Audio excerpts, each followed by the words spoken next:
This is an unusual vocabulary question because we're kind of dealing with harder vocab in the answer choices, words that we might just not know what they even mean. So when my students get this wrong, it's almost always because they weren't sure what a answer choice meant. So that's unfortunate, but let's try to do the first part, which is let's see if we can figure out what they mean in the line. So we're going to try to come up with our own guess for what the word fine means here. So fine is right here. If we go to that, it says, also by the time Epi was 3 years old, she developed a fine capacity for mischief and for devising ingenious ways of being troublesome, which found much exercise, not only for Silas's patience, but for his watchfulness and penetration. So one of our strategies always with these is we want to find matching ideas. Is there some sort of symmetry or pattern to the question that might tell us what they mean? So there is here a fine capacity for mischief, ingenious ways of being troublesome. So ingenious is matching with fine here. So our guess is something like ingenious, which again is a tricky word. So what does that mean? You might know that it kind of means something like positive in this case. It kind of just means something like clever. And so maybe that helps us. Like genius is kind of built into the word. So let's look at now the choices and see if we can find something that kind of matches with that. So acceptable.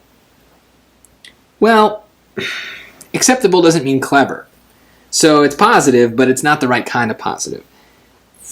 Also, on top of that, it doesn't seem like it's acceptable, right? Because Silas's patience seems to be wearing thin with whatever she's doing. So, she's being mischievous, troublesome. So acceptable doesn't seem to match with the rest of the passage. A delicate capacity for mischief, well, that just doesn't make sense. I don't know how you could be mischievous in a delicate way, and also delicate doesn't mean clever. Now we're down to the two choices that most people get down to. Ornate or keen.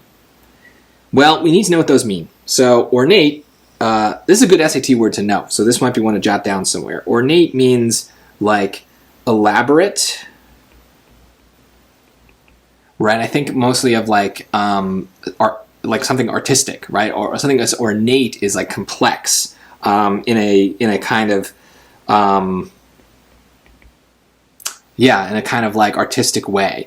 It's fancy. That might be another way to say it. Complex and fancy, and I think of like a bunch of like floral arrangements, kind of like intertwined, and tangled up in a wallpaper or something. That's something ornate. That doesn't really mean clever here. It also doesn't really work. We wouldn't describe someone's behavior as being ornate, right? We could describe an object as being ornate, but a person it would be strange. And so keen is going to be the right answer here, because keen kind of means clever. It means in this way maybe like sharp, in the sense of like she's smart. She's good at it. She's good at being mischievous is kind of what we're saying here.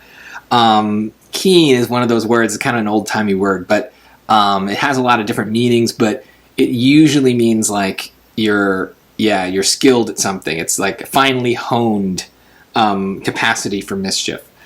So that's the answer. If you got it wrong because you didn't know those words, that's unfortunate. I will just reassure you that does not happen very often. So this is kind of a weird exception to the normal way that they ask these questions. But just goes to show, vocab is something that's important still on the SAT. You don't need to memorize thousands of flashcards like you used to, but the more words you know, the more confident you'll be on some of the harder questions. So if that's why you're losing points, pick up a deck of flashcards and get to work. That might save you, 20, 30 points per test, which, it adds up if you're already scoring pretty high. So if you're not, then vocab is don't worry about it. But if you are, those last few points might just come from having a better vocabulary.